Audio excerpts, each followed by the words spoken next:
In the last session we saw how even a very industrialized product such as M&M chocolate can have considerable variation from one product to the next. So when you're on the line and you encounter some variation, that the chocolate in this package was heavier than the chocolate in this package, how do you react? How do you know whether this was just part of the normal way of doing business or whether there was a cause for concern?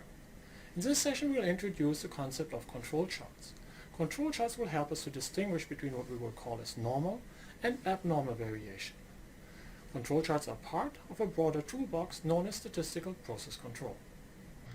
Let me formalize the idea of normal and abnormal variation with the following example.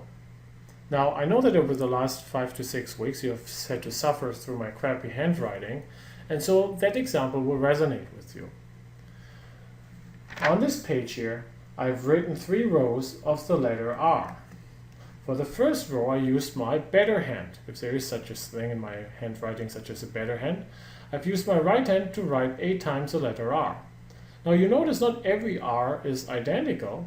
There's some small variation from one letter to the other, but they look pretty similar. We refer to the variation from one letter to the other as a common cause variation, and the level of common cause variation here is low.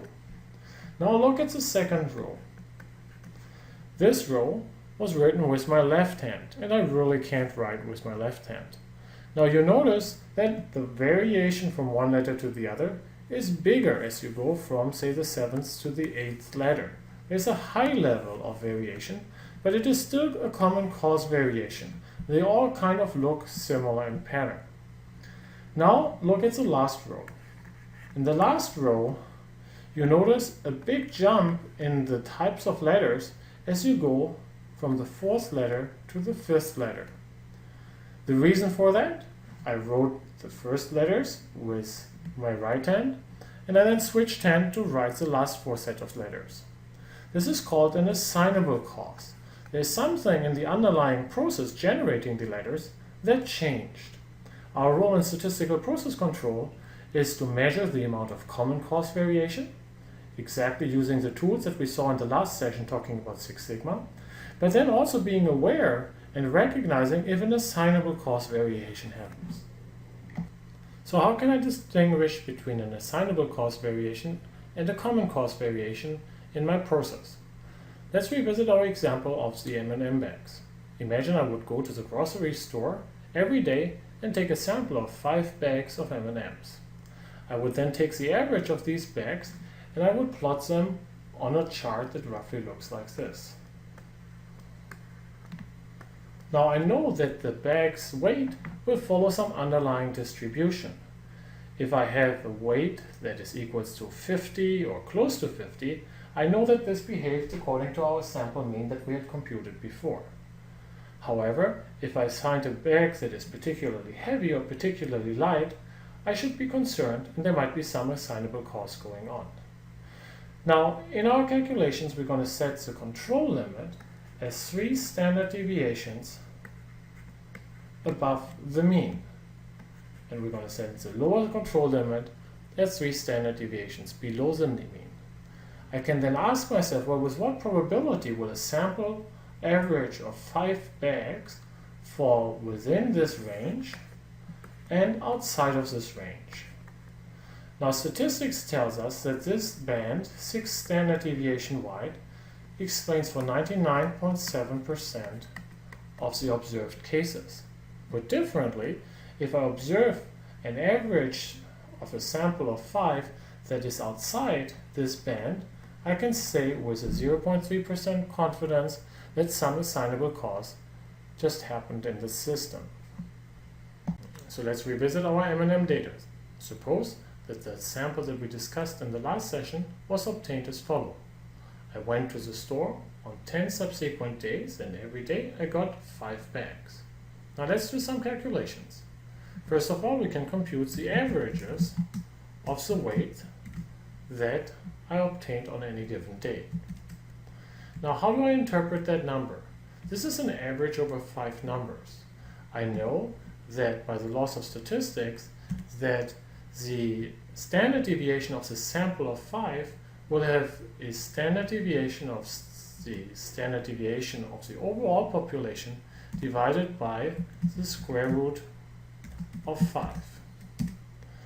So if I want to figure out the line for the control line that is 3 standard deviations below that, I have to basically look at the mean of 50 in this overall population, and I have to subtract 3 times the standard deviation of the sample that I'm likely to draw on a particular day. Similarly, so this is a lower control limit. The upper control limit is computed simply by taking the mean and adding 3 times the estimate of the standard deviation. So this is the mean, this is the lower control limit, and this is the upper control limit. Now, of course, the mean changes from day to day, as you'll see here in the chart. Now, when we plot this information, you see the basic idea of a control chart.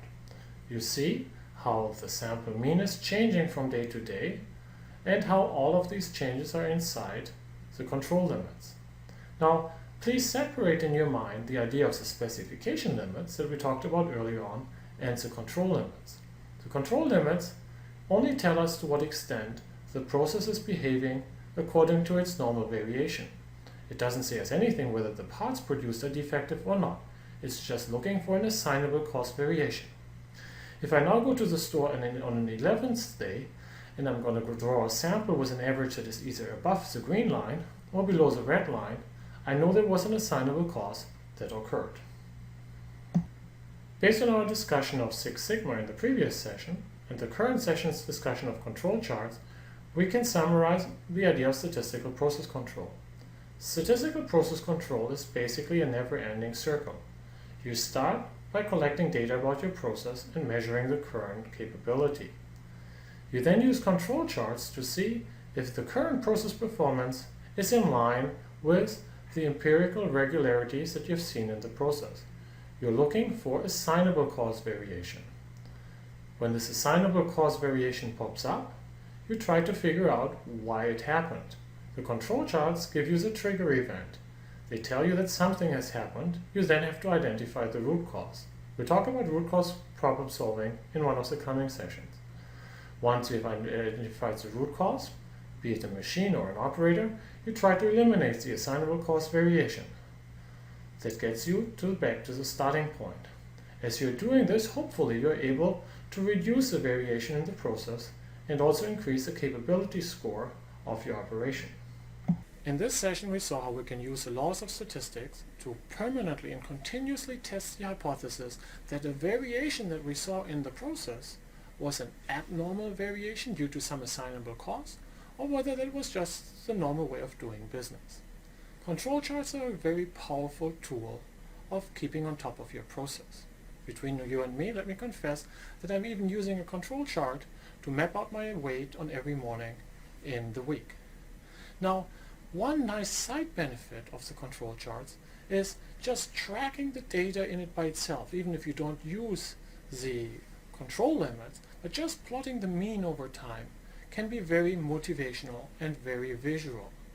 Oftentimes, really just seeing that data, if you think about a diet, but also about a factory performance, seeing that data is extremely powerful. Now, there are many other forms of control charts beyond the X-bar charts that we saw in this session. However, I think with the intuition that you got in this session, you have the basic ideas behind this broader set of tools known as statistical process control.